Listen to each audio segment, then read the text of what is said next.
The Wyoming wind had teeth, and it had spent the long winter chewing on the plains, leaving them raw and exposed. Now, in the spring of 1878, the thaw had come, but it offered little softness. The land was a study in harshness, a canvas of cracked earth and stubborn, pale new grass fighting its way toward a sky the color of a fading bruise. Dust devils danced on the horizon, ghosts of the dirt that never settled, and the trails were little more than faint suggestions carved into the endless expanse. This was a place that demanded resilience, and for those who had none left, it offered only a vast and lonely burial ground. Clara Vance knew the loneliness well. It was a constant companion, a second shadow that clung to her even when the sun was high. Her homestead was a small, desperate claim against the wilderness. A cabin and a leaning barn surrounded by a few acres of fenced pasture where 2 gaunt cows grazed. It had been a year since her husband, Silas, had died. A year since the fire. A year since the whispers had started and never stopped. She lived in a silence broken only by the wind's mournful song and the lowing of her cattle. The silence was a fortress she had built around herself, brick by painful brick, inside its walls. She did not have to see the averted eyes in Prairie Creek's general store, or the way mothers pulled their children a little closer when she passed. She did not have to hear the word they never said to her face, but that hung in the air like smoke. Unlucky. Or the other word, the one spoken in hushed tones by the churchwomen. Strange.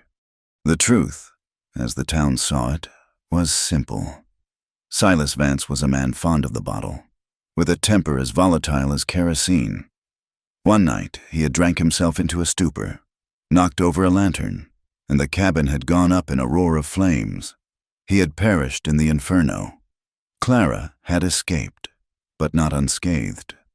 The story was neat, a tidy, cautionary tale about the wages of sin. But beneath the surface of the official story ran a darker current of speculation. Some said she had driven him to it. Others, in the darkest corners of the saloon, hinted she had a hand in it herself, that a woman so queer and quiet must have a hidden wickedness. They all agreed on one thing. She had been marked by the event, not just in spirit, but in flesh.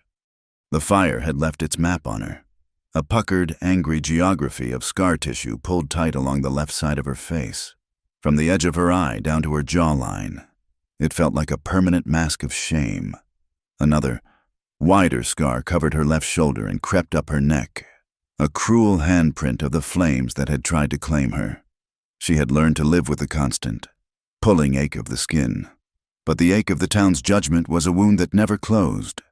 She wore her hair in a severe style, pulled low to hide the worst of the facial scar, and she was never without a shawl, even in the heat of summer, to keep her shoulder covered. She moved through the world as if perpetually braced for a blow, her shoulders hunched, her gaze fixed on the ground before her. She was a ghost haunting the edges of a life she was no longer allowed to fully live. On a day when the sky was a sheet of hammered copper, Luke Dawson rode the trail that skirted the northern edge of his property. He was not a man given to straying. His ranch, the Triple Horn, was his kingdom and his prison. A vast territory he managed with a grim efficiency that left little room for deviation. He was a man carved from the same hard material as the land itself, weathered, quiet, and unyielding. His face was a landscape of its own, tanned by the sun, with the lines etched around his eyes from years of squinting into the unforgiving distance. He preferred the company of his horses to that of men, and the silence of the plains to the chatter of the town. He knew of the widow Vance. Of course, in a place this sparsely populated, everyone knew of everyone. He had heard the stories. The idle gossip passed over cracker barrels and whiskey glasses. He paid it little mind. A man's ruin was his own business, and a woman's sorrow was hers. He had enough ghosts of his own to wrestle with. He had no need to borrow anyone else's. He kept his distance, offering a curt, barely perceptible nod if their paths crossed on his rare trips to town. Nothing more. He was checking a section of fence line that had been battered by the winter storms when he first saw it. A thin, dark finger of smoke rising against the pale sky. Miles to the east. It was in the direction of the Vance place. He paused, his horse stamping a hoof impatiently. It could be anything. A cook fire, someone burning brush. But there was something frantic about the way the smoke climbed. A greedy, hurried ascent that spoke of something uncontrolled. It was too thick, too dark. He hesitated for only a moment. It was not his concern. That was the first rule of survival out here, mind your own fences. But another, older instinct stirred in him. A duty as ingrained as breathing. You did not ride away from smoke, not in this dry land where a single spark could devour a county. With a soft curse and a nudge of his heels, he turned his horse, spurring it into a steady, ground-eating canter toward the rising column. The closer he got, the more the acrid smell of burning pine filled the air, a scent that clawed at the back of his throat and made his eyes water. It was a smell he knew too well, one that haunted his nightmares. He crested a low rise and saw it. It was not the cabin, thank God, but the barn. Flames were already licking through the roof, a hungry orange tongue tasting the dry, weathered wood. The fire was roaring now, feeding on the hay stored inside, a living, breathing monster of heat and destruction. He spurred his horse faster, his jaw set in a hard line. He scanned the area around the barn, his eyes searching for any sign of life. He saw the two cows, bawling in terror, huddled against the far fence of their pasture, as far from the heat as they could get. Then he saw her. A small figure lay crumpled on the ground, a shocking splash of white against the scorched earth, perhaps 20 yards from the barn's wide-open doors. Clara Vance. She was dressed in a simple white nightgown, now smudged with soot and ash. She was terrifyingly still. He vaulted from the saddle before his horse had even come to a full stop, his boots hitting the ground with a thud. The heat washed over him in a blistering wave. A loud crack echoed through the air as a massive beam inside the barn gave way, sending a shower of sparks cascading into the sky. The whole structure groaned, protesting its own demise. "Ma'am," he yelled, his voice rough. "Mrs. Vance!" There was no response. He ran to her, his heart pounding a heavy, unfamiliar rhythm against his ribs. He knelt, his hand hovering over her shoulder before he gently touched her. She was unconscious, but she was breathing. Her face was pale beneath the streaks of soot, and a trickle of blood ran from a cut on her forehead. Her hands were raw and blackened, the skin blistered from heat or a desperate attempt to open a door or move something hot. As he looked at her, a section of the barn roof collapsed inward with a deafening roar, shooting a geyser of flame and embers high into the air. The main doors sagged, threatening to give way completely. The ground trembled beneath his knees. He had to get her out of there. The whole structure was coming down. With a grunt, he slid his arms beneath her, one under her back, the other under her knees. She was lighter than he expected, a fragile weight in his arms. As he lifted her, her head lolled back, and the shawl she must have thrown on in her flight fell away. The firelight cast a flickering, cruel glow on the scars on her face and shoulder. He saw with a jolt of alarm that the old burn on her shoulder had reopened. A raw, weeping patch of angry red where the skin had been seared anew. He carried her away from the inferno, his boots crunching on the dry grass. The heat at his back was intense, a physical presence pushing him forward. He did not stop until he reached his horse, which was shying nervously, its eyes wide with fear. He spoke to it in a low, soothing murmur, the way he would to a spooked colt, his voice a stark contrast to the roaring chaos behind them. He managed to get her situated in front of him on the saddle, her limp body resting against his chest. It was an awkward, intimate proximity that made his skin crawl. He could feel the slightness of her bones, the ragged, shallow breaths she took. Her hair, unbound, smelled of smoke and something faintly floral. a ghost of a scent from another, better time. He guided his horse toward the trail that led to her cabin, thinking he could lay her down there, but a quick glance showed him it was not safe. Embers, carried on the wind, were landing on its dry roof. He could not leave her here. She would be alone, injured, with her home likely to be the next thing to burn. He turned his horse for home. The decision was made without conscious thought, a simple, irrefutable fact. He could not leave her.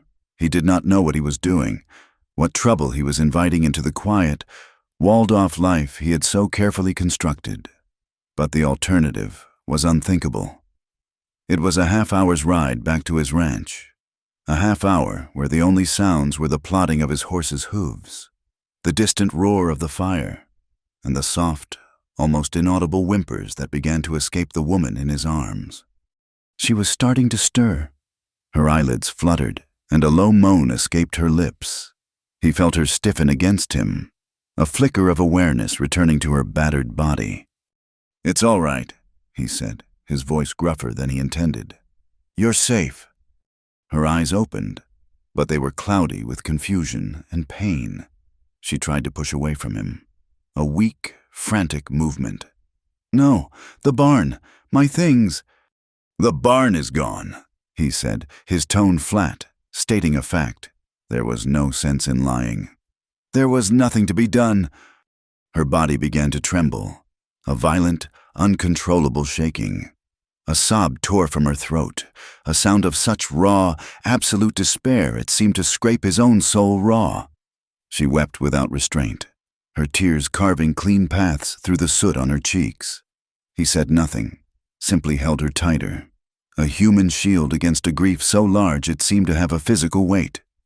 By the time he reached his own ranch, she had fallen quiet again, lapsing back into a state of semi-consciousness, exhausted by the pain and the tears. His cabin was a solid, unpretentious structure of thick logs, with a stone chimney and a wide porch. It was a man's home, built for function. Not comfort, but it was sturdy. It was safe.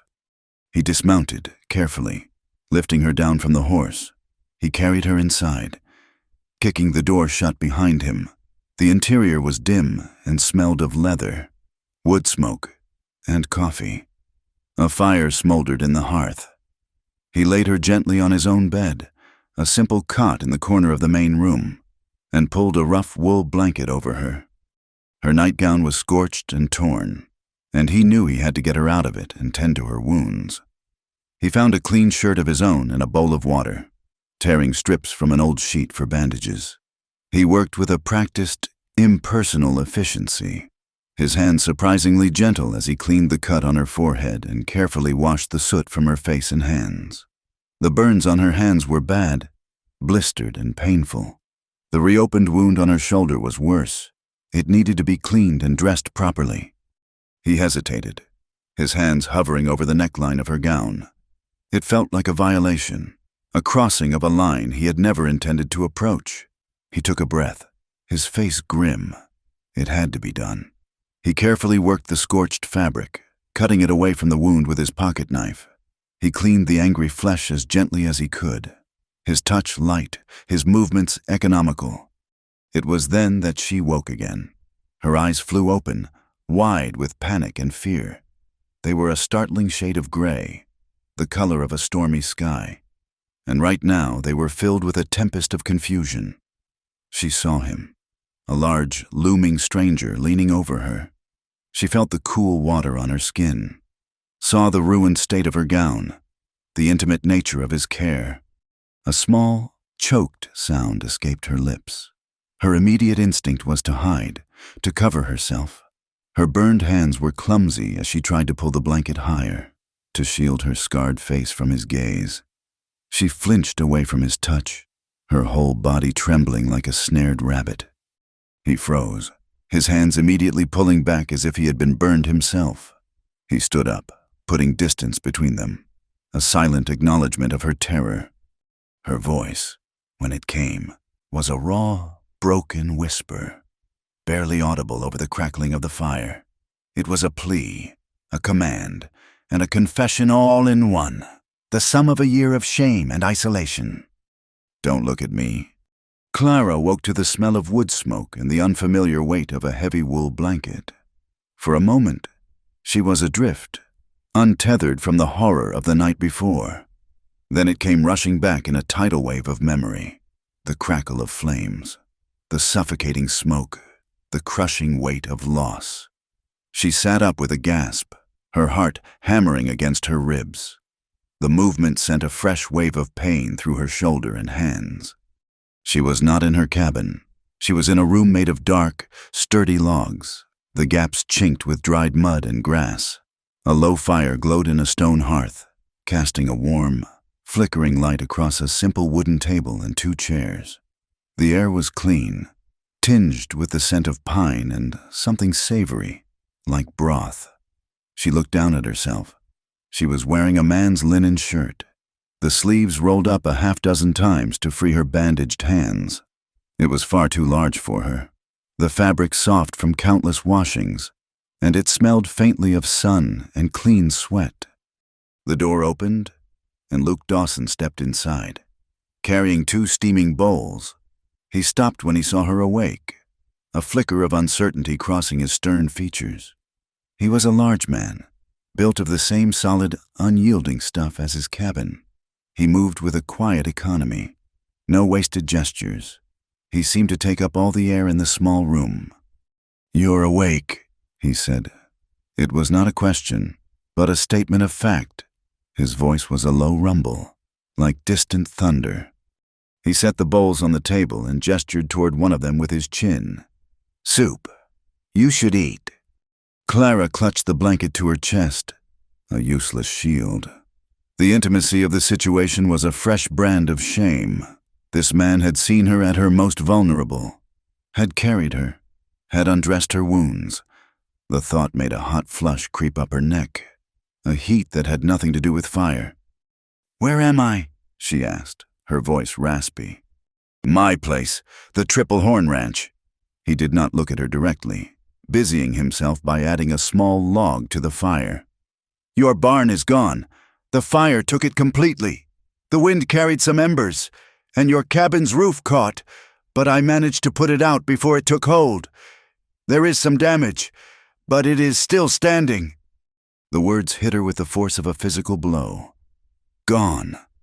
The barn Silas had built, the tools he had left behind, the small chest where she kept the last few things of her mother's.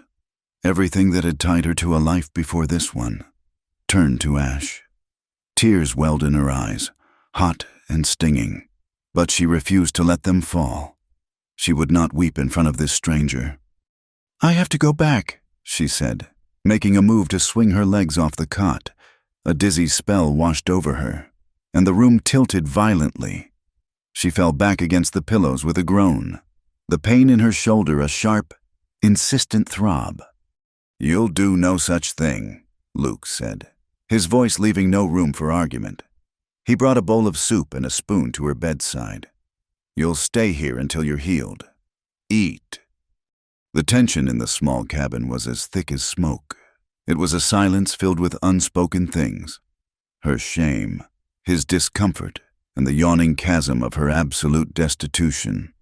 She did not want to be here, a burden in this man's home. But the alternative was impossible. She had nothing. No food, no shelter to speak of, no one in the world to turn to.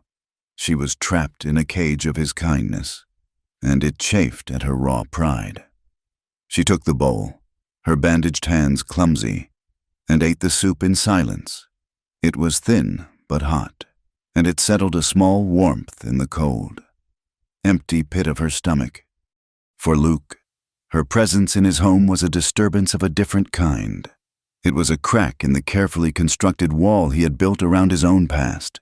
That night, and for many nights after, the old dream returned to him. He was 24 again, full of a young man's foolish confidence. The air was thick with the sweet smell of late summer hay and the sound of fiddles from the harvest dance. He was standing with Eleanor, her hand in his. Her hair was the color of corn silk, and her laugh was the only music he had ever wanted to hear. They had slipped away from the dance, To the barn. Their barn. On the plot of land they were to call their own. He had just asked her to be his wife. Then the world turned to fire. A dropped lantern, a swirl of dry hay, a sudden, explosive roar. The flames moved with a terrifying speed, a wall of orange and black. He had been thrown back by the initial blast, his head striking a post. When he came to, seconds later, the entrance was blocked. He could hear her screaming his name.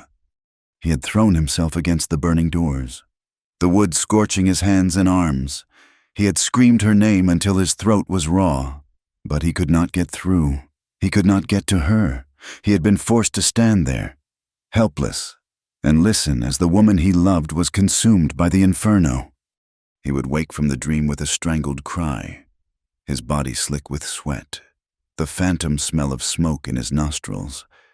He would see Clara, sleeping fitfully on the cot across the room, a ghost in his borrowed shirt, and the guilt would wash over him, fresh and suffocating. He had saved this woman. Why not Eleanor? The question was a merciless torment, a demon that whispered to him in the lonely hours before dawn. 3 days passed in a haze of pain and simmering silence.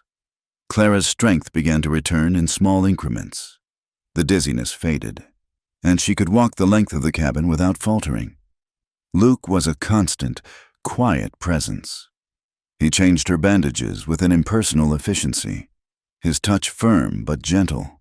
He cooked plain, filling meals and left them for her without a word. He would spend his days out on the ranch, and she would be left alone in the suffocating quiet of the cabin. The idleness was a poison. She felt like a useless stray he had taken in, another mouth to feed. The need to repay him, to prove she was not simply a charity case, became a burning imperative. One morning, while he was out mending a fence, she found the wood axe leaning against the door. The woodpile was low. It was a simple task, something she had done 1,000 times. She carried a small log to the chopping block, her movements slow and deliberate. She raised the axe, the weight of it unfamiliar in her weakened state. She brought it down, but her arms trembled, and the blow glanced off the wood, sending a jarring shock up to her injured shoulder. She cried out, dropping the axe, and staggered back, clutching her arm. The world swam in a gray fog, and she sank to her knees, panting, defeated. It was there that Luke found her when he returned. He took in the scene at a glance, the axe on the ground, the untouched log, her pale, sweat-sheened face. A dark look crossed his face, a thundercloud of something she could not read. "What in God's name do you think you're doing?" he demanded, his voice dangerously low. I was just trying to help," she stammered, shame-faced. He said nothing. He strode over to her, bent down, and scooped her into his arms as if she weighed nothing at all. He carried her back inside and deposited her onto the cot with a distinct lack of ceremony. "You will rest," he commanded, his voice a steel blade. "You will do nothing until I say you are fit to do it. Do you understand me?" She nodded, tears of frustration and humiliation pricking at her eyes. She expected him to be angry, to lecture her for her foolishness. Instead, he simply turned away, went back outside, and began to split the firewood himself, the rhythmic thud of the axe a steady, percussive indictment of her own weakness.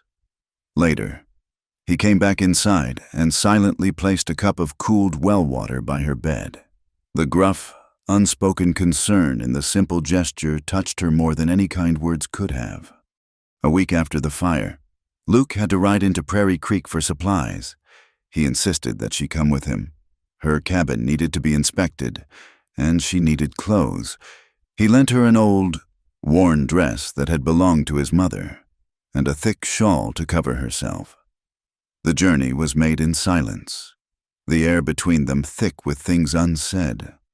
The town was just as she remembered, a single dusty street lined with false-fronted buildings. But today, it felt different.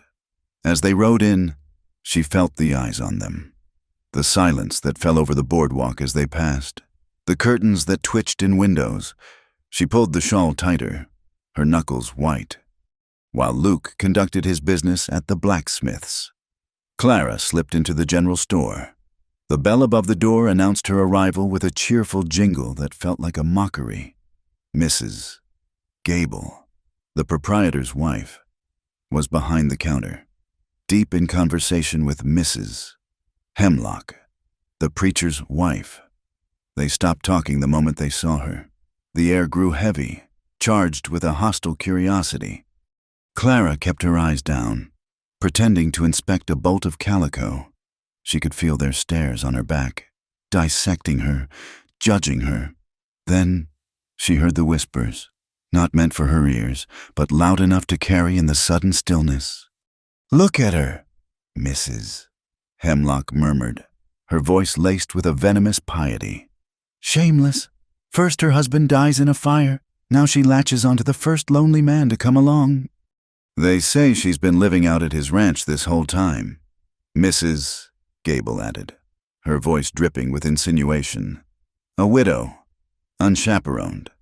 It is not decent. A woman knows what wiles to use on a lonely man, especially one with a large spread of land like Mr. Dawson." The words were like tiny, poisoned darts. They found the most vulnerable parts of her and buried themselves deep.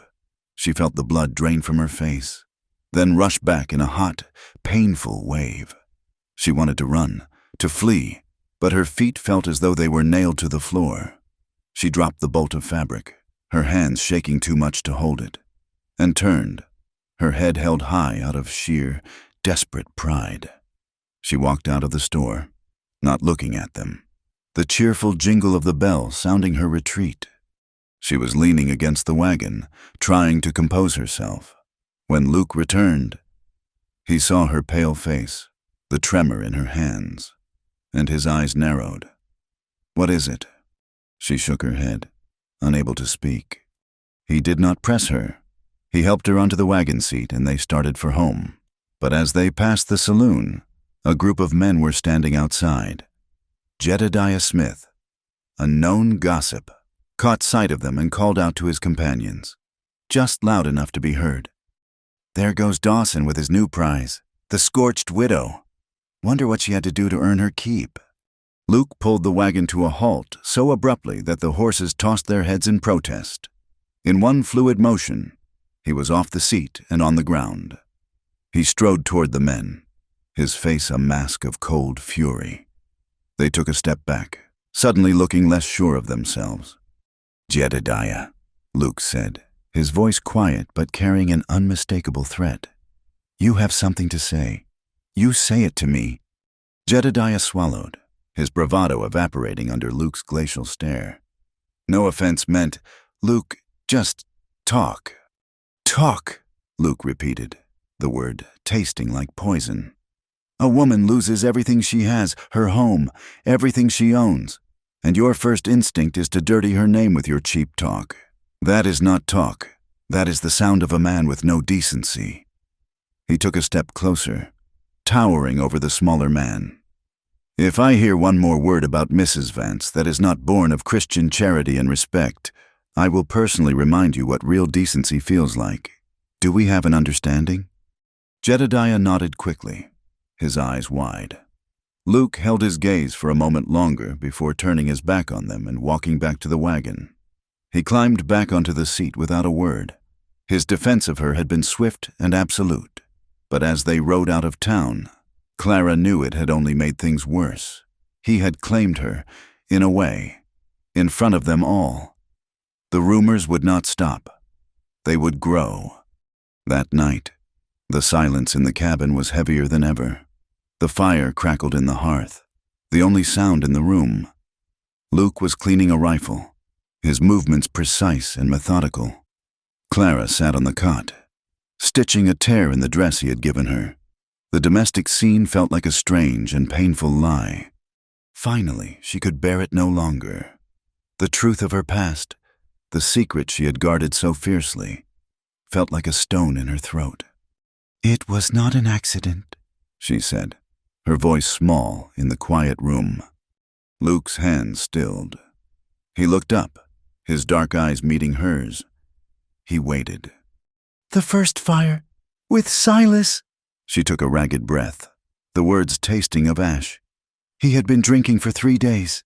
He was in a rage. He said if he could not have my obedience, no man would have my beauty." She touched her scarred cheek, her fingers trembling. "He threw the lantern at me. It missed and hit the curtains. He ran out and locked the door from the outside. He liked the sound of the bolt sliding home." She looked down at her hands, at the clumsy stitches she was making. "The window was painted shut. I had to break it with a chair. I barely got out before the roof came down. He must have gone back in for his whiskey. Or maybe he just fell. I do not know. I just know he locked me in to die." Luke said nothing. He put down the rifle and came to her. He knelt and took the small pot of salve he kept for burns. He gently took her hand, turning it over to inspect the healing blisters. Then, his gaze moved to her shoulder, where the new burn was just beginning to scar over near her collarbone. The borrowed dress had a low neckline, and the edge of the angry red mark was visible. He uncorked the salve and dabbed a small amount on his fingers. He reached out, his movements slow, giving her time to pull away. When she did not, he gently applied the cool balm to the burn. His fingers were rough with calluses, but his touch was surprisingly light. He was so close she could feel the heat radiating from his body, could see the tiny lines etched around his eyes. His fingers trembled, just slightly, as they brushed against her skin. The quiet, gentle touch, after a day of such public cruelty and a confession of such private horror, was her undoing. A single tear escaped and traced a path down her cheek. She looked at him, her gray eyes swimming with a year's worth of unshed grief and a lifetime of pain. A question rose in her, a desperate, vulnerable thing, the most honest question she had ever asked. She whispered, "Would you still touch me if I was not burned?" Luke did not answer her question with words. Words were clumsy things, tools he rarely used with any skill. Instead, his trembling fingers stilled their task of applying salve. He looked at her, truly looked, not at the angry red mark on her skin, but into the stormy gray of her eyes. He saw the raw plea there, the desperate hope for an answer she did not believe she would ever hear. Very slowly, deliberately, he moved his thumb and brushed away the single tear tracking through the soot on her cheek. His touch was feather-light, a whisper against her skin. It was not a lover's caress, nor was it the sterile touch of a caretaker. It was something else entirely, a simple, human acknowledgement. He saw her. He saw all of her. Then he stood, his expression unreadable, and returned to his side of the room, leaving the answer hanging in the charged silence between them. In the days that followed, that single silent gesture became the foundation of a fragile new understanding. The question of her staying was no longer debated. It was simply a fact, like the rising of the sun. She was here. He did not ask her to leave, and she had nowhere to go. A quiet rhythm established itself, dictated by the needs of the ranch. Clara, desperate to shed the skin of a helpless burden, began to take on small tasks. At first, it was just keeping the cabin tidy, but soon she ventured outside. She found a purpose in feeding the handful of chickens that scratched in the dirt near the cabin, her movements slow and careful as she scattered the grain. The simple, mindless work was a balm to her frayed nerves. She found she liked the chickens. They did not judge. They did not whisper. They simply saw her as the provider of their food, and they would flock around her feet with cheerful, clucking greed, gathering the warm. Smooth eggs from the nesting boxes each morning felt like a small miracle, a tangible proof that life, however fragile, went on. It was the first time she had felt truly useful in over a year, not just an object of pity or scorn, but a contributing part of a living, breathing place. Luke watched her from a distance, saying nothing, but he left the bag of chicken feed where she could easily reach it. He saw the way she began to hold her shoulders a little straighter, the way the constant, hunted look in her eyes would occasionally soften as she worked. One afternoon, he found her in the stable, tentatively brushing down his steady mare, Daisy. Her movements were hesitant, her bandaged hands still clumsy, but there was a focus in her expression he had not seen before.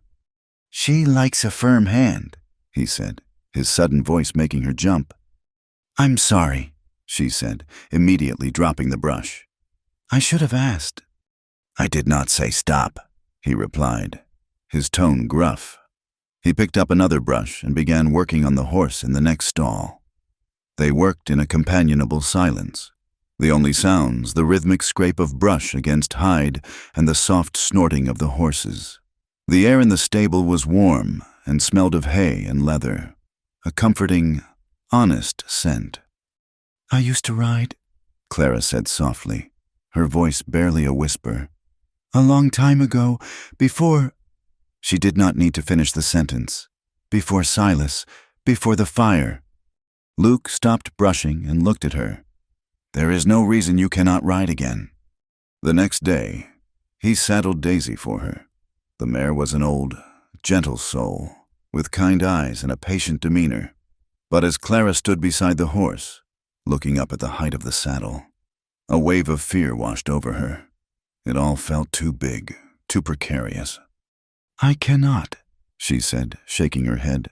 I am not strong enough. You are stronger than you think, Luke said. He cupped his hands to give her a leg up. She hesitated, then placed her boot in his grasp. His hands were firm and steady, and with a gentle push, she was in the saddle. She felt a moment of panic, high off the ground, but Luke did not let go. He stood beside her, one hand resting lightly on her waist to steady her, the other on the horse's bridle. Just breathe, he said, his voice low and close to her ear. Feel the horse beneath you. She will hold you. The warmth of his hand seeped through the thin fabric of her dress, a steady, grounding presence at her side. Her entire body was aware of his closeness, of the solid strength of him standing beside her. She could feel the subtle shift of his muscles, smell the scent of worn leather and dust that clung to him. It was an intimacy that was both terrifying and deeply comforting. He walked the horse in slow circles around the corral, his hand never leaving her waist. Gradually, her fear began to recede, replaced by the familiar rhythm of the horse's gait. He was teaching her to trust again, not just a horse, but herself.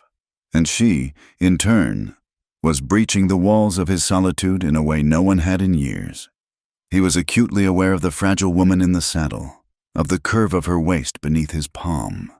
He felt a protective instinct so fierce it startled him, followed by a deeper, more complicated stirring that he ruthlessly suppressed.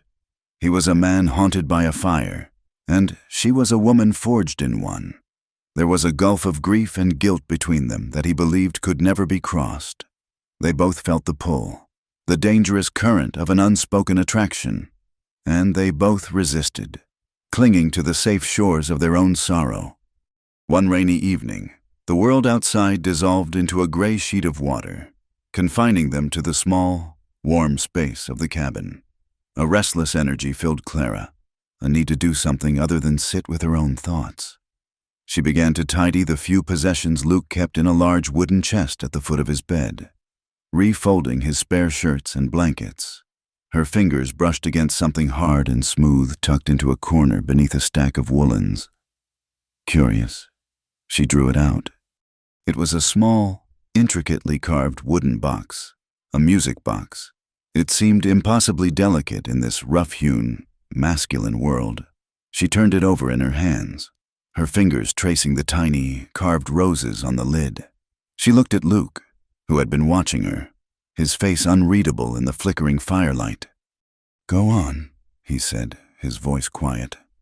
With tentative fingers, she lifted the lid.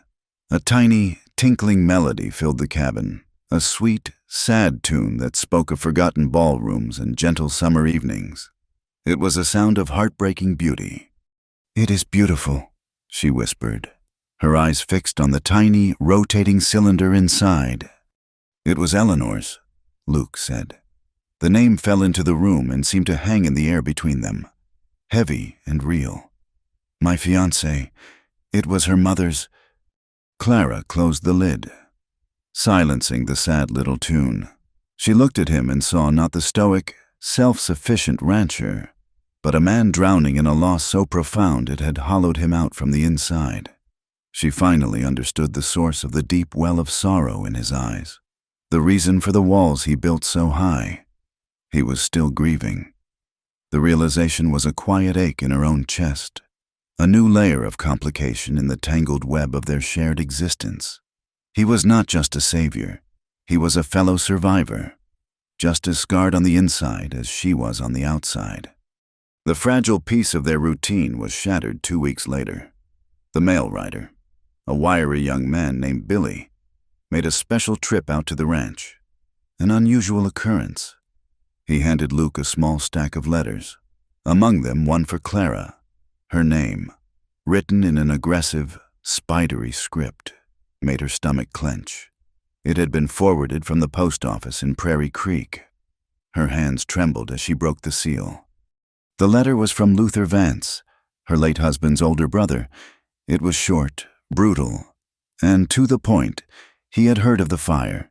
He wrote, he expressed no sorrow for her loss. Instead, he informed her that he was coming from Cheyenne to settle Silas's affairs and to claim what is left of the Vance property. The final line was a clear threat.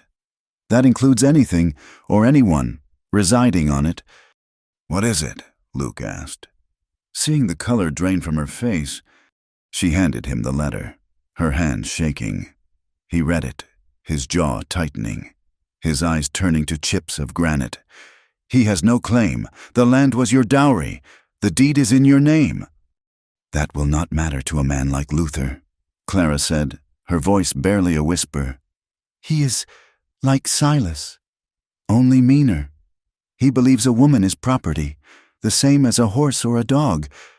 Luther Vance arrived 3 days later, just as the sun was setting, casting long, menacing shadows across the yard. He rode a sway-backed horse and was swaying in the saddle himself, a half-empty bottle of whiskey clutched in his hand. He was a large, slovenly man with a florid face and small, piggy eyes that seemed to take in everything and value nothing. He slid from his horse and swaggered toward the cabin, his eyes fixing on Clara, who stood frozen on the porch. A cruel, insinuating smile spread across his face. Well, well, he drawled, his voice thick with drink. Look what the fire spat out. Heard you found yourself a new protector. Clara, always knew you were a clever one. Luke stepped out of the cabin, moving to stand slightly in front of her. He was a good head taller than Luther, and where Luther was soft with drink and malice, Luke was hard with muscle and quiet resolve. You are not welcome here, Vance, Luke said, his voice flat and cold. Luther laughed, a wet, ugly sound. This is family business. I've come to collect my brother's widow and his land. He took a swig from his bottle, wiping his mouth on his sleeve. He leered at Clara, his gaze traveling over her in a way that made her skin crawl. Though from the looks of you, you are not much of a prize anymore. Heard you got branded. A fire-branded harlot, living in sin with another man before my brother is even cold in the ground. The insult, so similar to the whispers in town but delivered with such blunt, personal cruelty, struck Clara with the force of a physical blow. She flinched as if he had struck her. That was all it took, before the Luther could say another word. Luke crossed the space between them in 2 long strides. He did not raise his voice. He did not throw a punch. He simply grabbed the front of Luther's filthy shirt, lifted him nearly off his feet, and propelled him backward toward his horse. Get on your horse, Luke said, his voice a low, deadly growl. You will leave this ranch and you will not come back. The land is hers, and she is not your property. He shoved Luther toward the horse. The man stumbled, his drunken bravado collapsing in the face of Luke's cold, controlled fury.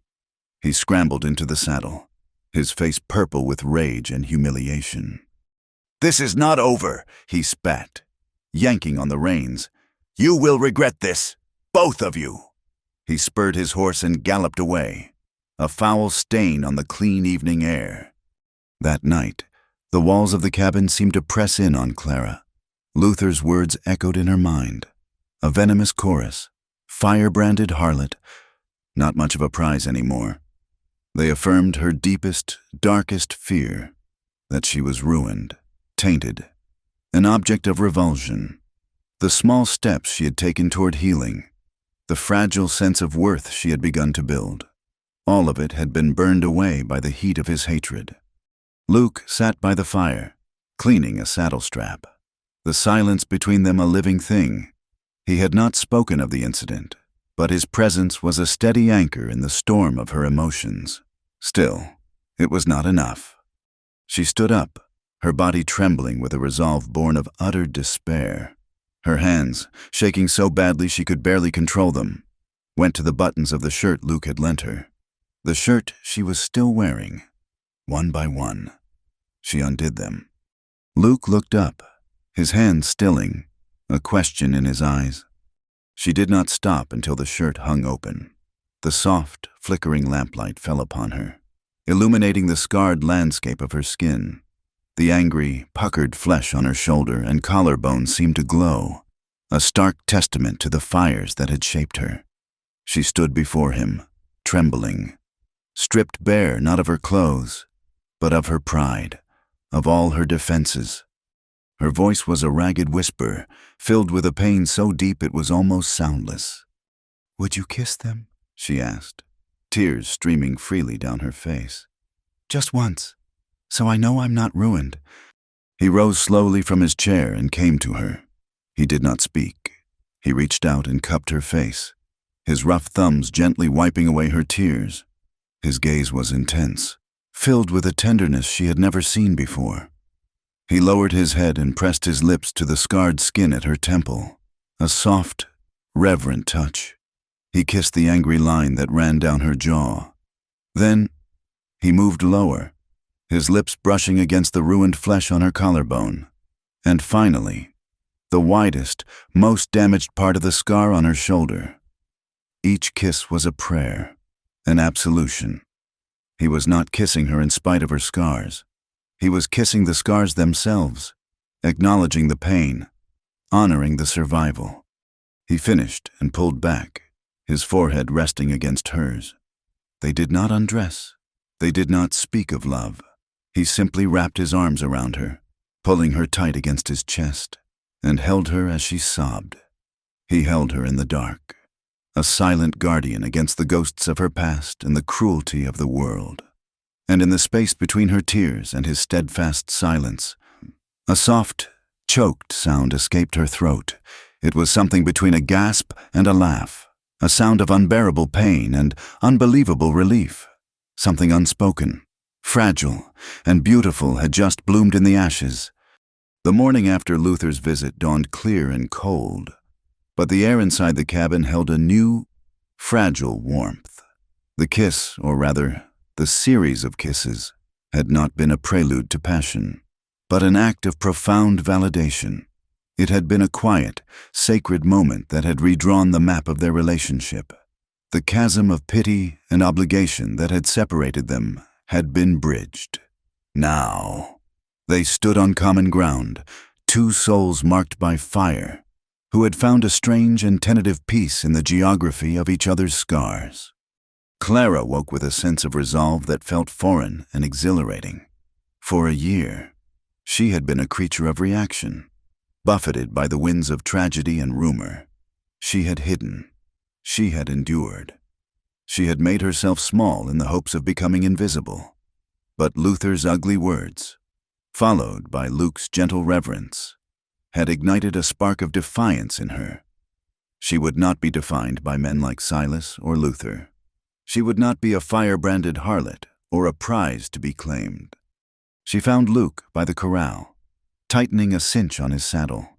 He was preparing for the day's work, his movements as steady and predictable as the sunrise.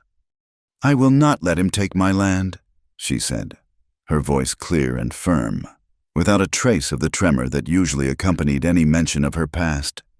Luke stopped his work and looked at her. He saw the new light in her eyes, the steel in her spine. He simply nodded, waiting. "He will be back," she continued. "A man like that does not accept defeat. He will come back, and he will try to take it by force if he cannot have it by threats. I will not live looking over my shoulder. I want to face him legally, in a courtroom. I want it settled for good." It was a bold declaration. For a lone woman to challenge a man, any man, in a court of law was a daunting prospect. But Luke did not question her. He saw this for what it was. Not just a fight for a piece of land, but a fight for her own soul. "Cheyenne has proper lawyers," he said after a moment. "More than just the circuit riders we get here. We can find one there. It is a 2-day ride." He paused, his gaze steady. "I will take you." The journey to Cheyenne marked a significant shift. They were no longer a rescuer and a victim, a benefactor and a burden. They were partners in a shared purpose. Clara packed a small parcel of bread and dried beef, and filled 2 canteens with fresh water from the well. She moved with a newfound sense of purpose, her actions crisp and efficient. Luke watched her, a quiet approval in his eyes. They rode out at dawn. Luke on his sturdy gelding and Clara on the gentle mare, Daisy. The vast, empty plains of Wyoming unrolled before them, a tapestry of sagebrush and pale grass under an immense, achingly blue sky. They rode for hours in a comfortable silence, a different kind of silence than the one they had shared in the cabin. It was not a silence born of tension or uncertainty, but one of mutual understanding. A quiet acknowledgement of the road they were on together. Luke would occasionally point out a landmark, a distant butte shaped like a sleeping giant, a herd of antelope flowing like water across a far-off ridge. Clara would nod, a small, genuine smile touching her lips. She was seeing the world again, not as a threat, but as a space to be moved through. As dusk began to bleed purple and orange across the horizon, they arrived at a small, solitary trading post that also served as an inn. It was little more than a sod-roofed dugout built into the side of a hill, but the warm light spilling from its single window was a welcome sight. The proprietor, a grizzled man with a friendly, weathered face, offered them a hot meal of beans and bacon, and a single room for the night. The room was small, stark, and scrupulously clean. It contained a narrow bed with a patchwork quilt, a wash basin on a rickety stand, and nothing else. The reality of their situation settled upon them with a quiet, unavoidable weight. "One bed?" "You take the bed," Luke said immediately, his voice gruff as he unrolled his bedroll and placed it on the hard-packed dirt floor. He was creating a physical distance, a clear and delineated boundary in the small, intimate space. Clara did not argue. She was exhausted from the long day in the saddle, and the emotional toll of their quest was beginning to weigh on her. She changed into the spare nightgown she had fashioned from one of his old shirts. Her back turned to him, her movement stiff with a sudden self-consciousness. He kept his own back to her, busying himself with checking the buckles on his saddlebags. A chasm of unspoken things opened between the narrow bed and the hard floor. The air was thick with the memory of his lips on her scars, with the ghost of a connection that neither of them knew how to name. Clara lay in the bed, staring up at the rough-hewn timbers of the ceiling. The mattress was lumpy and smelled of dust, but it was softer than the floor. She could hear the soft sound of Luke's breathing in the darkness, a steady, rhythmic presence that should have been comforting, but it was not. It was a reminder of his nearness, of the man who had seen her at her most broken and had not turned away. Sleep, when it came, was a shallow, restless thing. She was adrift in a sea of uneasy dreams until a sudden, strangled cry from the floor jolted her into full, heart-pounding wakefulness. "Eleanor!" The name was a raw, desperate sound, torn from the depths of a nightmare. In the dim moonlight filtering through the room's small window, she could see Luke thrashing in his bedroll, his body taut with a remembered agony. He was trapped in that other fire, the one that had forged his own scars on the inside. Without a second thought, She slipped out of the bed. The floor was cold against her bare feet as she crossed the space between them. She knelt beside him, her heart aching with a fierce, protective empathy. Luke, she whispered, placing a gentle hand on his shoulder. He flinched at her touch, his eyes still closed, lost in the inferno of his memory. Luke, wake up! His eyes flew open, wide and wild with a terror that was not meant for her. He looked at her, but he did not see her. He saw a ghost. Luke, she said again, her voice firmer this time. She reached out and touched his face, her cool palm against his feverish skin. You are here. You are safe. It was just a dream. The sound of her voice, the feel of her touch, seemed to pull him back from the edge. The wildness in his eyes slowly receded, replaced by a dawning, horrified awareness of where he was and who was with him. He sat up, running a hand over his face, his body slick with a cold sweat. I am sorry, he rasped, his voice thick with shame. I did not mean to wake you. You do not have to apologize for your ghosts, she said softly. She did not move away. She stayed kneeling beside him in the moonlight, a silent sentinel. He stared at the far wall, his shoulders slumped in defeat. The carefully constructed walls of his solitude had been breached, and the pain he had kept locked away for so long came pouring out. I could hear her, he said, his voice a broken whisper. She was screaming my name. The doors were blocked. I tried, but the heat, I was a coward. I did nothing. I just stood there and listened to her die. He buried his face in his hands, his broad shoulders shaking with silent, racking sobs. A man is supposed to protect what is his. I let her burn. Clara's heart broke for him. She saw his guilt for what it was, a pyre he had been burning on for years.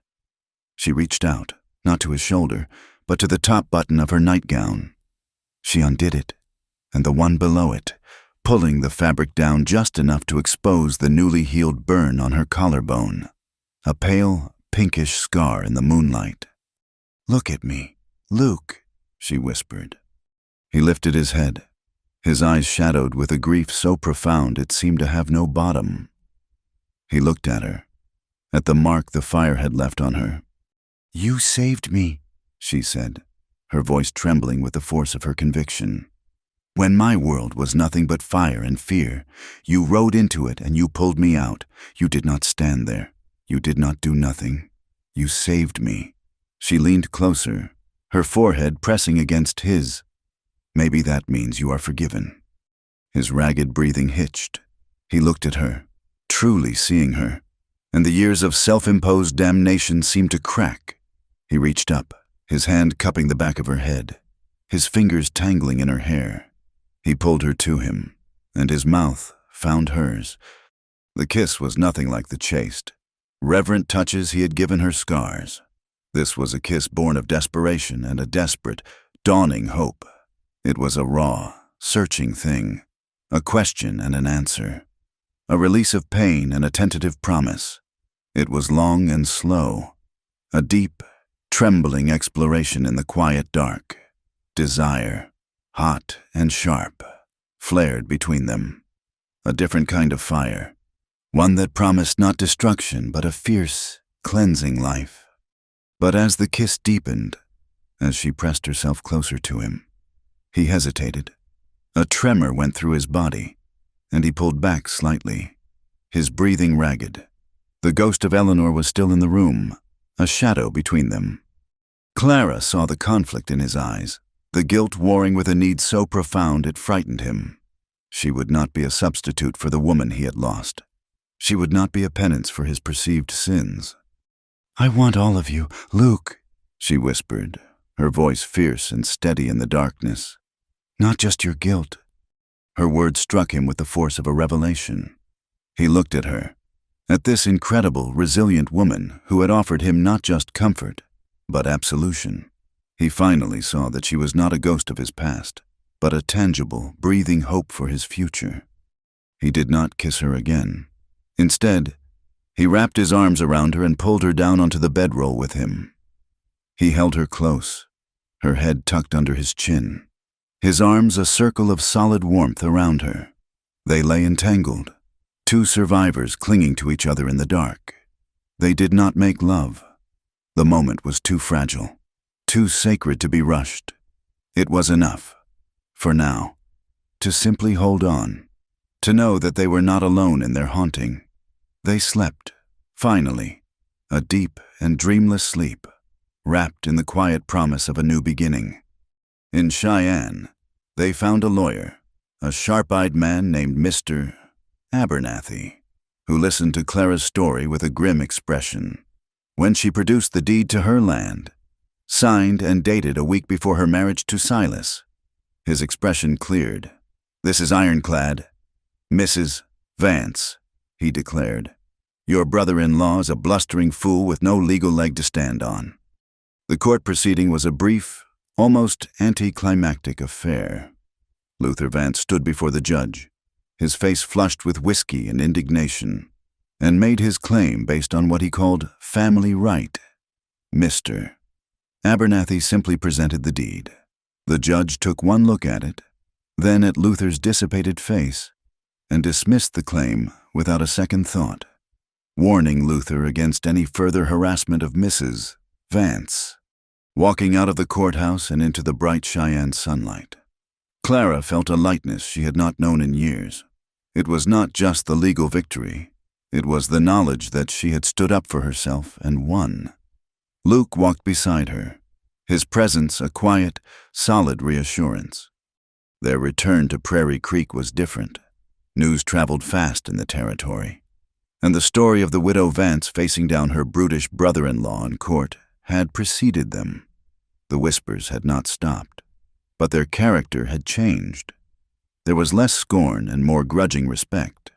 Some townsfolk, particularly the women, looked at her with a new, curious expression.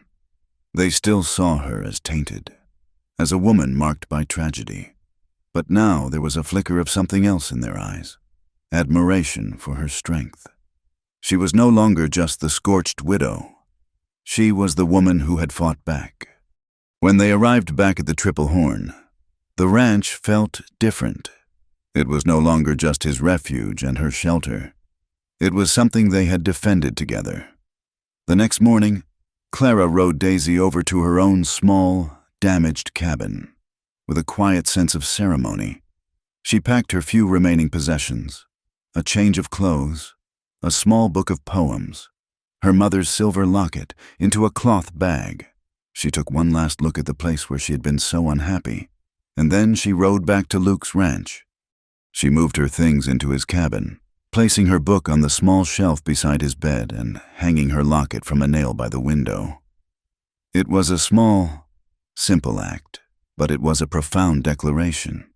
Luke watched her, his heart full of a quiet, powerful emotion he did not dare to name. This was more than a partnership now.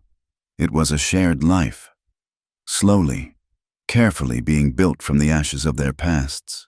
But as she settled in, a new, unspoken understanding passed between them. It was a beginning, a foundation, but neither of them called it home, not yet. The quiet intimacy that followed their night in the inn settled over the ranch like a soft, morning mist. It was a tangible thing, a warmth that lingered in the small spaces between them, in the shared glances over morning coffee, in the easy rhythm of their work. They had not spoken of what had happened in that dark room, of the kiss or the confession. They did not need to. Something fundamental had shifted. A wall of guilt and grief had been irrevocably breached, and in its place, a tender, unspoken understanding had begun to grow. Their days settled into a new pattern, a partnership forged in shared labor and quiet companionship. But the Wyoming spring was a fickle beast. After a week of deceptively gentle sunshine, the sky turned the color of a lead slug, and a bitter, relentless wind began to blow from the north. The storm that followed was no simple downpour. It was a siege. For 3 days and nights, the wind clawed at the cabin, and the rain came down not in drops, but in solid, wind-driven sheets that turned the dry, cracked earth into a sea of churning brown mud. The creek at the bottom of the valley, normally a placid ribbon of water, swelled into a raging torrent, its angry roar a constant, menacing presence. Their world shrank to the immediate, desperate tasks at hand. Dressed in oilskins, they worked side by side from dawn until well after dusk, their bodies aching with a fatigue so deep it settled in their bones. They moved the cattle to the highest ground, their boots sinking to the ankles in the freezing mud. They dug frantic, shallow trenches around the cabin and the stable, trying to divert the rising water. They reinforced a section of fence that threatened to give way, their hands raw and numb from the cold, the wind tearing the words from their mouths. It was a grueling, relentless battle against the elements, a silent, synchronized ballet of survival. There was no room for the ghosts of the past, no time for the fragile, budding emotions between them. There was only the immediate, desperate present, the next sandbag to be filled, the next length of rope to be secured. In the crucible of the storm, they were stripped down to their essential selves, and what remained was a deep, unspoken reliance on each other. On the third night, the storm reached its crescendo. The rain lessened, but the wind howled with a new, vengeful fury. And then the lightning started. It was not the distant, flickering heat lightning of summer, but a violent, terrifying display. Blinding white flashes illuminated the flooded valley in stark, apocalyptic detail, followed almost instantly by explosive cracks of thunder that shook the log cabin to its foundations. They were inside, soaked to the skin and shivering, trying to coax a sluggish fire back to life in the hearth. At the first great clap of thunder, Clara dropped the log she was carrying. A low, animal sound of terror escaped her throat, a sound she could not control. Her body went rigid. The flash of light, the roaring sound. It was the fire. It was Silas. It was the world ending. "Clara," Luke said, his voice sharp with concern. She did not seem to hear him. Her eyes were wide, fixed on the window. But she was seeing a different scene, a different night of horror. She began to tremble, a violent, uncontrollable shaking that started in her hands and spread through her entire body. Luke moved instantly. He crossed the room and kicked the door shut, plunging the cabin into near darkness, save for the faint glow of the embers. He took her by the shoulders, his grip firm, grounding. "Clara, look at me." His voice was low, insistent. "It is not the fire. It is just the storm. You are safe." But she was lost, drowning in the memory. She began to sob, not with the soft release of tears, but with the harsh, ragged gasps of pure panic. Her past had her in its grip, and it was choking the life out of her. Luke did the only thing he could. He pulled her into his arms, wrapping them around her so tightly she was pinned against the solid wall of his chest. He held her head against his shoulder, one hand stroking her hair, his body a human shield against the storm both outside and within her. "I am here," he whispered, his voice a low rumble against her ear. "It is all right. You are not alone. I am here." He did not offer empty platitudes. He simply held her, absorbing the violent tremors of her body, letting her sob into his chest until the terror finally exhausted itself. She clung to him, her fingers digging into the wet fabric of his shirt, her face buried in his neck. He was an anchor in the raging sea of her memory, a solid, unmoving point of safety. Slowly, the frantic sobs subsided into quiet. Exhausted weeping, the rigid terror seeped out of her limbs, leaving her limp and spent in his arms.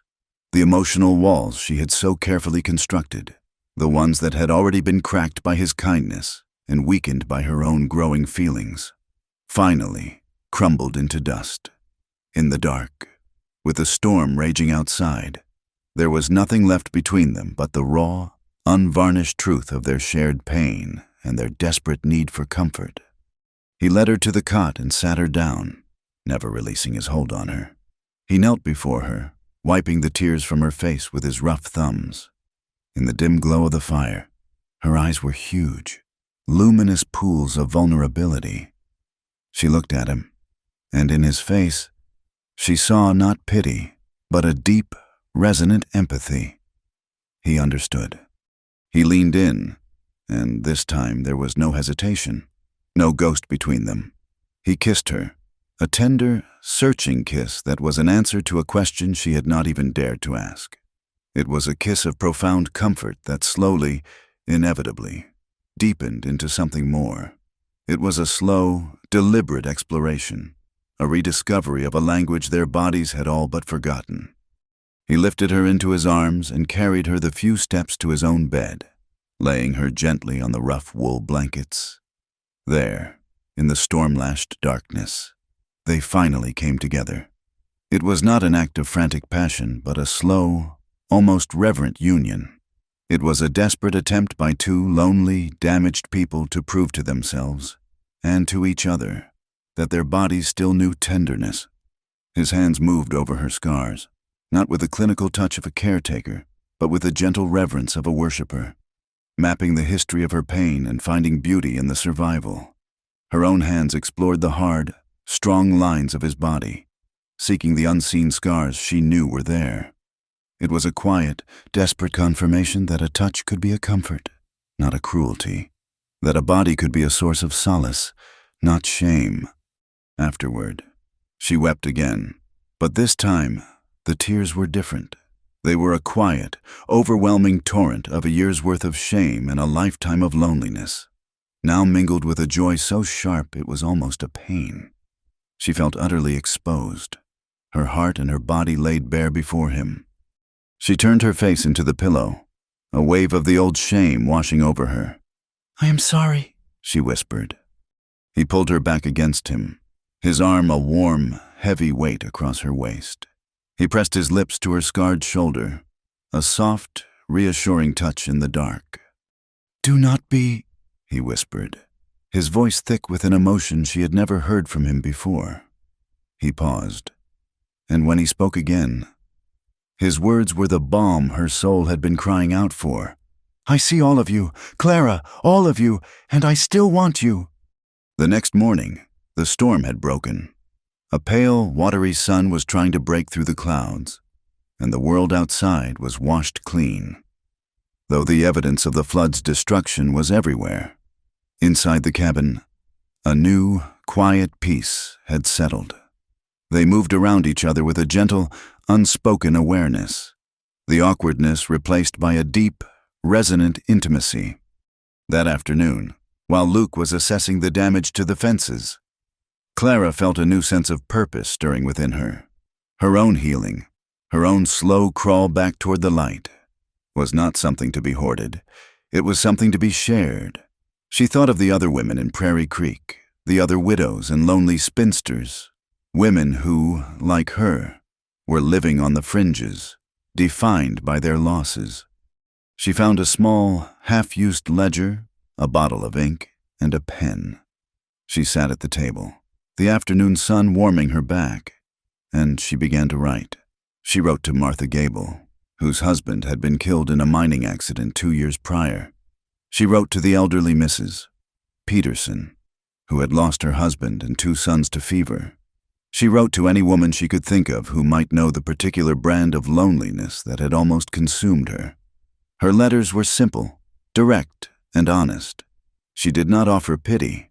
She offered a quiet circle of support, a place to share skills and burdens, a simple community of survivors. She was sealing the last letter when she heard the sound of a horse approaching at a frantic, reckless gallop. She looked out the window, and her blood ran cold. It was Luther Vance, his face contorted in a mask of humiliated rage. He did not ride to the cabin. He rode straight for the new stable, the one Luke had just finished rebuilding. Clara screamed Luke's name and ran for the door. She saw Luther dismount, a lit torch in his hand. He was laughing, a wild, unhinged sound that echoed across the sodden valley. Before she could reach him, he hurled the torch into the open doorway of the stable, into the dry hay. The hay caught with a terrifying, explosive whoosh Flames erupted from the doorway, greedy and orange. Luke came running from the direction of the creek, his face a grim mask of disbelief and fury. Luther, his cowardly act complete, scrambled back onto his horse and galloped away, his mad laughter swallowed by the roar of the growing fire. There was no time for anger, no time for fear. Luke and Clara moved as one. The stable was still new, the wood still green in places, but the hay was a tinderbox. The horses inside began to scream, a high, terrifying sound of pure animal panic. "The horses!" Luke yelled, grabbing 2 buckets. "The pump!" They worked as a frantic, desperate team. Luke worked the pump handle with a furious, piston-like rhythm, while Clara aimed the pitifully inadequate stream of water from the hose toward the flames. The smoke was thick and acrid, burning their lungs and stinging their eyes. The heat was a physical blow, but they did not stop. They fought the fire together, a small, determined island against a sea of destruction. But it was no use. The fire was too hot, too fast. A section of the roof collapsed, and the terrified screaming of the horses fell silent. The sound of their loss was more devastating than the roar of the flames. They fell back, defeated, choking and sobbing from the smoke and the grief. They could only stand and watch as the new stable, the symbol of their rebuilding, was consumed, its frame stark and black against the backdrop of the flames. They stood there until the fire had burned itself out, leaving only a smoldering, blackened skeleton. Clara stood over the wreckage, tears streaming down her soot-stained face, carving clean paths through the grime, but she was not crying from fear. She looked at Luke, who stood beside her, his face a study in grim loss. She reached out and took his hand, her grip fierce. "I am still alive," she whispered, her voice raw but steady. She looked from the ruins of the stable to his face, her gaze clear and unwavering. "This time, we both are." The dawn that broke over the smoldering ruins of the stable was gray and bleak, the air thick with the stench of wet ash and bitter loss. The fire had taken everything, the new building, the tools, the hay, and with them, the lives of the horses that had been their partners in work and their silent companions. The loss was a hollow ache in Luke's chest, another failure to protect, another pyre of his own making. But as he stood beside Clara, her small, determined hand still clasped in his, he did not feel the familiar, solitary despair of his past. He felt her strength, a resilient warmth that the fire had not been able to touch. Her words from the night before echoed in his mind. "This time, we both are." They stood together not as 2 separate survivors, but as a single, unified front against the ruin. The grief was there, sharp and real, but it was a shared burden. They were no longer defined by the fires that had nearly destroyed them. They were defined by the fact that they had walked through them and found each other on the other side. They had expected to face the cleanup alone, a daunting task of clearing away the charred bones of the stable and starting, once again, from nothing. But by mid-morning, a wagon appeared on the horizon, rattling down the muddy track toward them. It was Mr. Henderson, the blacksmith from Prairie Creek, his face set in a grim line. He pulled his team to a halt, surveyed the wreckage, and then looked at Clara, his gaze direct and filled with a respect she had never seen from him before. "Heard you had some trouble," he said, his voice a low grumble. "The sheriff is out looking for that no-good Vance. In the meantime, this is a mess too big for 2 pairs of hands." He spat on his palms and grabbed a shovel from the back of his wagon. "Tell me where to start." He was the first, but he was not the last. Before noon, 2 more wagons had arrived. One held Jedediah Smith, the town gossip who had once mocked her. He had the decency to look ashamed as he unloaded a set of post-hole diggers, offering no words, only a silent promise of work. The other wagon brought 3 women, Martha Gable, the miner's widow to whom Clara had written her first letter, and 2 others, their faces etched with the quiet sorrow of their own losses. They did not come with tools for building, but with baskets of food, loaves of fresh bread, a pot of beans, and a quiet, powerful solidarity that was more fortifying than any timber. The rebuilding of the barn became a community effort. It was a slow, arduous process of clearing the debris, salvaging what little could be saved, and then, piece by piece, raising a new structure from the ashes. Luke directed the work with his quiet, steady competence, but it was Clara who was the heart of the operation. She worked alongside the men, hauling away blackened timbers, her face smudged with soot, her hands calloused but sure. The townsfolk, who had once whispered about her strangeness and her misfortune, now saw a woman of incredible fortitude. They saw the scars on her face not as a mark of shame, but as a testament to her resilience. The whispers had not entirely vanished, but they had transformed. Now, they spoke of her courage. As the frame of the new barn began to rise, something else began to grow on the ranch. Clara's letters had found their mark, one by one. Women began to make the journey out to the Triple Horn. They came on foot, in rickety buckboards, on borrowed horses. They were widows, spinsters, young girls with no prospects, all of them living in the margins of a world that had little use for a woman on her own. The ranch, once a place of solitude and grief, was transformed into a sanctuary. In the afternoons, after the main work on the barn was done for the day, Clara would gather them. She taught them what she knew, the practical skills of survival that a woman was not expected to master. She showed them how to mend a fence line, how to read a deed and understand their rights, how to handle an axe without fear, how to sight a rifle and provide for themselves. She did not teach them to be like men. She taught them to be self-reliant. Luke would watch from a distance, a quiet pride swelling in his chest. His isolated ranch had become a place of hope, and Clara, the woman he had pulled from a fire, had become a beacon. One evening, after a long day of raising rafters, when the last of the helpers had departed and a weary peace had settled over the land, Luke found Clara by the creek, washing the dust and grime from her face. He came to her with something in his hand, held tight in his fist. "I was sifting through the ash from your old cabin site," he said, his voice low, "where your barn used to be, looking for anything that might have survived." He opened his hand. Lying in his palm was a small, silver ring. It was blackened and twisted from the heat of a fire long ago, its delicate engravings almost completely obscured. It was so badly damaged as to be worthless to anyone else. "I have spent the last few nights cleaning it," he continued, his gaze fixed on her face, working the metal, trying to make it right again. He held it out to her. The silver was no longer black, but a soft, burnished gray, glowing in the fading light. He had painstakingly polished it, and while he could not erase the signs of the fire, he had restored its essential shape and a measure of its former beauty.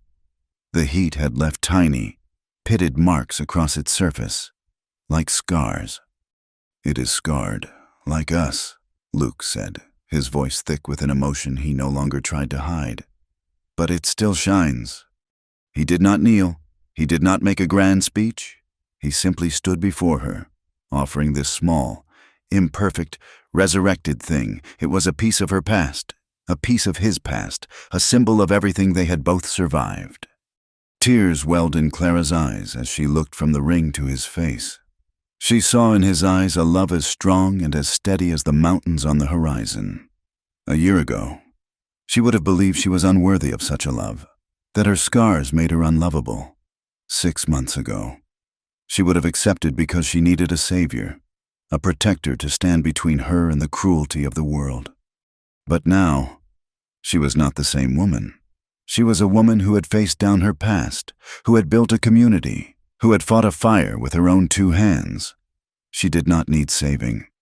She took the ring from his palm, its scarred surface warm against her skin. She accepted it not because she was broken, but because she was finally whole. And in her wholeness, she had chosen him. "Yes, Luke," she whispered, her voice full of a quiet, unshakable joy. "Yes." The final romantic scene played out weeks later, On a warm evening in late summer, the new barn stood tall and proud, smelling of fresh-cut pine. The ranch was quiet, the last of Clara's students having departed for the day. A gentle breeze rustled the leaves of the cottonwood trees, and the setting sun painted the sky in brilliant strokes of gold and rose. They sat together on the porch steps, leaning against each other, watching the day come to a peaceful close. A comfortable silence settled between them, the kind of silence that exists only between two people who know each other's hearts completely. Clara twisted the small, scarred silver ring on her finger. It felt as if it had always been there. She leaned her head on his shoulder, a soft smile on her lips. She thought of the long road they had traveled, of the woman who had once hidden her face in shame.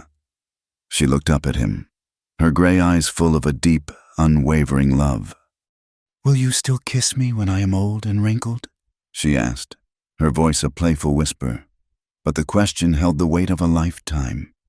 Luke did not answer right away. He turned to her, his expression serious, his dark eyes full of a profound tenderness. He gently pushed the collar of her dress aside, exposing the scarred skin on her shoulder.